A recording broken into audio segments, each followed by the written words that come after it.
Hello students, आज हम arithmetic progressions का एक्सरसाइज 5.2 कंटिन्यू करेंगे. If the third and the ninth terms of an AP are 4 and -8 respectively, which term of this AP is 0? मतलब बोल रहा है यहाँ T3 is equal to 4 दिया है and T9 is equal to -8 दिया है. You know that Tn is equal to A plus n minus 1D. Correct. So T3 क्या हो जाएगा? A plus 2D. Now A plus 2D is equal to 4. इसको 1 ले लो. And A plus T9 क्या हो जाएगा? A plus 8D. A plus 8D is equal to -8. इसको 2 ले लो. अब आप क्या करोगे? Second 2 minus 1 that is first को सेकेंड इक्वेशन से माइनस करोगे तो A plus 8D minus A minus 2D is equal to -8 minus 4. Correct.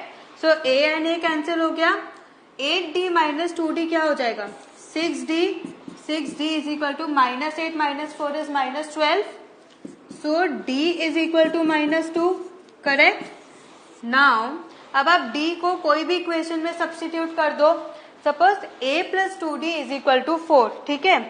A plus 2D is equal to 4 where D is equal to -2. Correct. D कितना था? -2 था.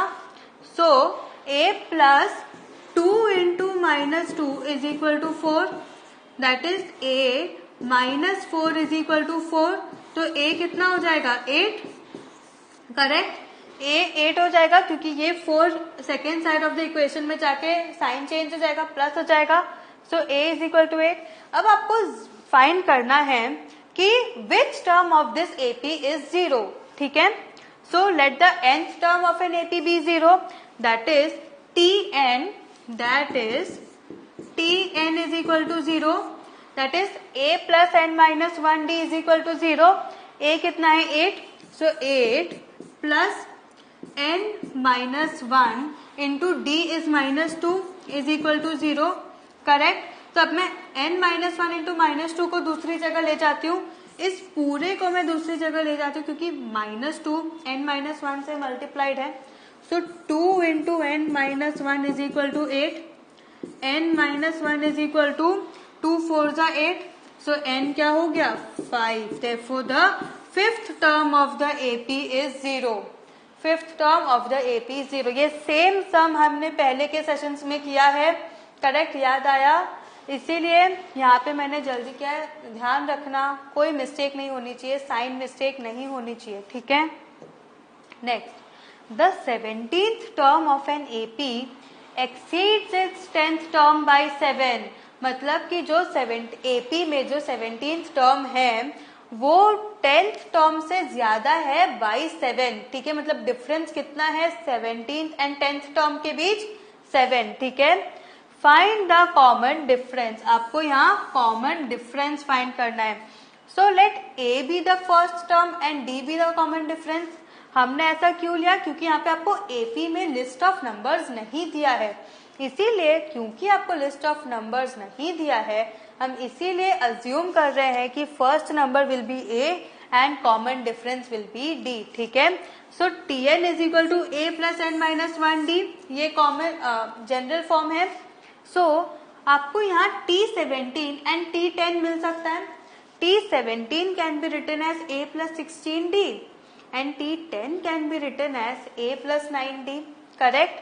अब क्या बोल रहा है? 17th term exceeds the 10th term by 7. तो ये एक कंडीशन हो गई. So according to the given condition T17 is equal to T10 plus 7 because T17 exceeds T10 by 7. मतलब T10 से 7 ज्यादा है T17. That is T17 is equal to T10 plus 7. T17 कैसे लिख सकते हैं? A plus 16D. So A plus 16D is equal to A plus 9D plus 7. That is 16D. अब यहाँ पे A and A कैंसिल हो गया.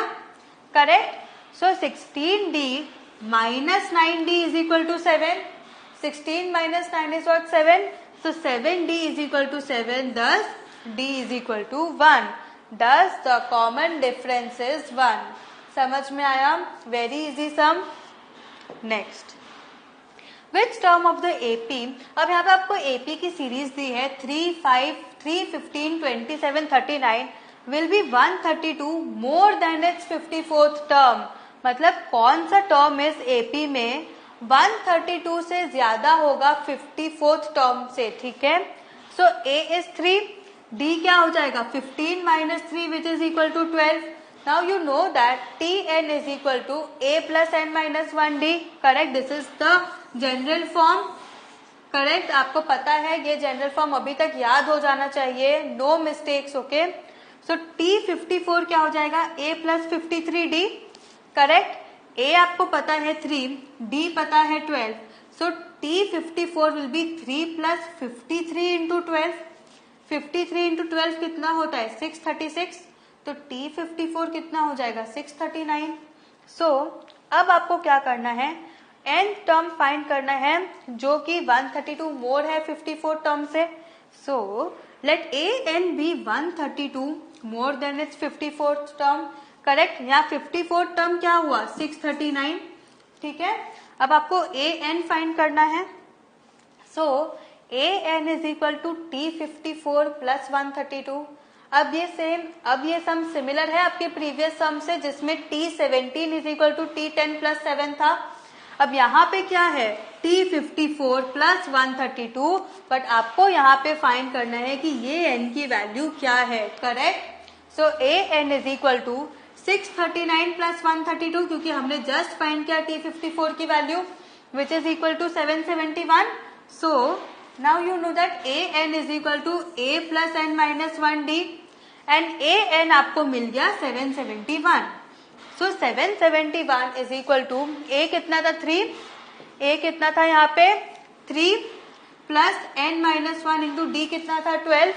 Correct? so 771 is equal to 3 plus n minus 1 into 12. तो n minus 1 क्या हो जाएगा 771 minus 3 divided by 12. 771 minus 3 is what 768. So 768 divided by 12 is 64. So n is equal to 64 plus 1 is equal to 65. Thus 132 more than its 54th term is the 65th term. ये conclusion आपको statement में लिखना है, answer sheet में लिखना है, तभी जाके आपका सम पूरा कंप्लीट होगा. ठीक है. Next, 2 APs have the same common difference. मतलब यहाँ दो अरिथमेटिक प्रोग्रेशंस है, उन दोनों प्रोग्रेशंस का कॉमन डिफरेंस सेम है. ठीक है. The difference between their 100th terms is 100. मतलब उनका दोनों एपीज का जो 100th टर्म है उन दोनों के बीच का डिफरेंस है 100. ठीक है. अब पूछ रहा है कि वो जो एपीज हैं उनके 1000th टर्म्स के बीच का डिफरेंस क्या है. ठीक है. So for the first AP let the first term be a. Correct? क्योंकि आपको यहाँ पे कोई लिस्ट ऑफ नंबर्स नहीं दिया है तो आपको सेम अज्यूम करना पड़ेगा. Let the first number be a and the common difference be d. So for the first AP let the first term be a. तो T100 क्या हो जाएगा a plus 99d. Correct? Now for the second AP let the second term be a dash. So T-100 क्या हो जाएगा a dash plus 99d. Correct? क्योंकि यहाँ पे ये सेम T नहीं रहेगा, ये T डैश हो जाएगा. T-100 is equal to a dash plus 99d. Correct? So according to the given condition दोनों के बीच का डिफरेंस कितना था 100. So T100 minus T-100 is equal to a plus 99d minus a dash minus 99d which is equal to 100. Correct? So plus 99d minus 99d cancel हो गया. क्या बचा a minus a dash is equal to 100. अब पूछा है कि दोनों के बीच के 1000th टर्म्स के बीच का डिफरेंस कितना है. Correct? That is T1000 minus T dash 1000 is equal to x. Correct? क्योंकि आपको डिफरेंस पता नहीं तो उस डिफरेंस को x ले लो. That is let the difference be x. सो a plus 999d that is 999d minus a dash plus 999d is equal to x. Correct?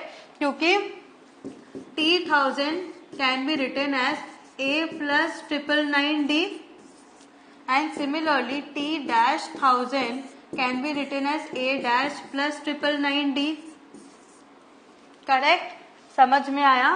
तो यहाँ पे 999d, 999d and 999d cancel हो जाएगा जब आप ब्रैकेट ओपन करोगे, तो क्या बचा? a minus a dash is equal to x।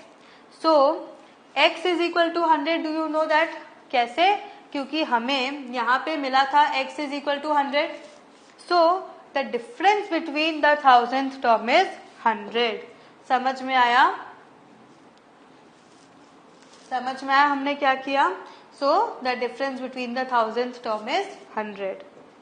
Next, how many 3 digit numbers are divisible by 7? अब यहाँ पे कितने 3 डिजिट नंबर्स हैं जो 7 से डिविजिबल हैं? So let the first 3 digit number which is divisible by 7 be 105. 105 is divisible by 7 and the last such 3 digit number कितना है? 994. Correct? तो A is 105, B is 7 and you also know the last digit that is N. Correct? So let N be the required number of terms. हमने same ऐसा type का सम पहले भी किया है, so this should not be a problem for you. Correct? Tn is equal to a plus n minus 1d जो आपका general form है। सो 994 is equal to 105 plus n minus 1 into d. d is what? 7. a is 105. Correct? So n minus 1 into 7 is equal to 889. That is 105 minus 994. Correct? तो यहाँ पे क्या हो जाएगा? n minus 1 is equal to 889 divided by 7. Correct? Which is equal to 127. So n minus 1 is equal to 127. So n is equal to 128. Correct? Thus 128 numbers of 3 digit numbers are divisible by 7. समझ में आया? कितने numbers? 128 numbers. Okay? Very easy. Next, how many multiples of 4 lie between 10 and 250? कितने 4 के multiples हैं जो 10 and 250 के बीच में लाई करते हैं? तो पहले हम देखेंगे कि 10 से बड़ा और 250 से नीचे, इमीडिएट नीचे कौन से नंबर है जो डिविजिबल बाय 4 है? That is the first number multiple of 4 beyond 10 is 12 and the multiple of 4 just below 250 is 248. Correct? The AP is given by 12, 16, 20 and so on, because difference कितना है यहाँ पे? Common difference is 4. So A is 12, D is 4. Correct? Now you need to find the number of terms. So let the number of terms be n. General form Tn is equal to A plus n minus 1d. अब आप substitute कर दोगे. Correct? क्योंकि आपको n चाहिए यहाँ पे. So Tn यहाँ पे कितना है? 248. Last term 248 is equal to 12 plus n minus 1 into 4. That is 248 minus 12 कितना हुआ? 236. 236 is equal to n minus 1 into 4. So n ये क्या हो जाएगा? n minus 1 is equal to 236 divided by 4. Correct? Which is equal to 59. So n is equal to 60. Therefore the required number of terms is 60. समझ में आया? ऐसे type के sums हमने पहले भी किए हैं. This should be just a revision for you. Okay? So what have you learned today? आज हमने आपका एक्सरसाइज कंटिन्यू किया है. ये एक्सरसाइज नेक्स्ट सेशन तक जाएगा. सो नेक्स्ट सेशन में ये एक्सरसाइज खत्म हो जाएगा. सारे सम्स अच्छे से प्रैक्टिस करो, क्योंकि आप जितना ज्यादा प्रैक्टिस करोगे उतना ज्यादा आपका स्पीड बढ़ेगा, आपको कॉन्फिडेंस आएगा. ठीक है? Have a very good revision. Thank you.